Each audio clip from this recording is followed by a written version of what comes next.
튼살 칼럼 94번 튼살의 강박. 강박장애는 불안장애에 해당되며 다음과 같은 예들의 행동을 하는 경향이 있다. 강박적인 씻기 행동의 예, 더러움과 세균 먼지에 대한 불안감으로 과도하게 손을 씻거나 샤워를 하기도 하고 집안 청소를 한다. 강박적인 확인 행동의 예, 자신이 혹시 어떤 실수를 하지는 않았는지 계속 생각해 보는 것으로 가스레인지 불을 끄고도 끄지 않은 것 같아 계속 확인하는 행동을 말한다. 균형 또는 정확성에 대한 욕구 및 강박 행동의 예, 강박적인 정리정돈. 물건이 바로 그 자리에 있지 않으면 불안한 것으로 물건을 항상 반듯하게 두거나 대칭적으로 두는 행동을 말한다. 사물을 제대로 맞춰놓으며 완벽주의적 성향을 추구한다. 강박증의 치료법은 세균에 오염될 것을 두려워하여 문 손잡이도 잡지 않고 악수를 나누지도 않으며 하루에 40회도 넘게 손을 씻는다. 그는 전문가와 상의하여 행동지원을 받기로 결정했다. 행동지원을 위해서 그에게 더러워 보이는 문 손잡이를 만지도록 한다. 1단계 노출. 그런 다음에 수시간 동안 손을 씻지 못하게 한다. 2단계 행동방지.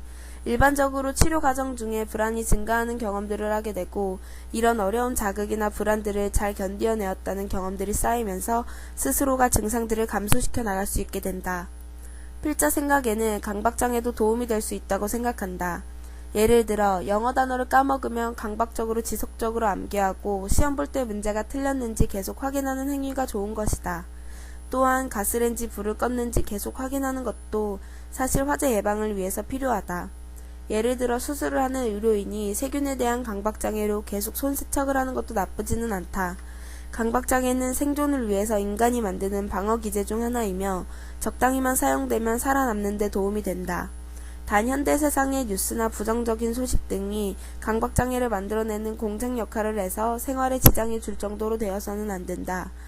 필자도 강박장애가 있는데 이는 얼굴을 보는데 지나치게 흉터 위주로 보는 것이다. 물론 이것은 마의상법 등 관상학을 공부했고 흉터 치료를 전문으로 하는 한의원을 운영하므로 그럴 수는 있다. 또 흉터가 생긴 원인에 대해서 물어보고 흉터는 치료가 된다고 말하기를 반복한다. 물론 처음 만나는 사람은 약간의 실례나 이상하게 생각할 수 있다. 또 여성은 앞에 정면에서 보지 못하고 뒷모습의 다리 위주로 보는 것도 튼살 치료에 대한 강박장애가 아니면 직업병의 일종일 수도 있다. 그러나 튼살에 대한 더 큰 문제는 튼살이 있는 사람의 강박장애이다. 다른 사람이 자신이 튼살을 보고 있다는 생각에 튼살 부위를 노출하지 못하는 것이다. 이것은 무의식 중에 작용할 수도 있어 연애를 못하고 사회생활에 적응하지 못하는 등 우울증까지 앓을 수 있다. 오랜 튼살 치료 경험상 튼살 치료는 완벽히 없어지지는 않는다. 그러나 많이 옅어질 수는 있다. 튼살 치료로 많이 튼살이 옅어졌다면 튼살에 대한 고민은 이제 떨쳐버리고 자신있게 생활하길 바란다.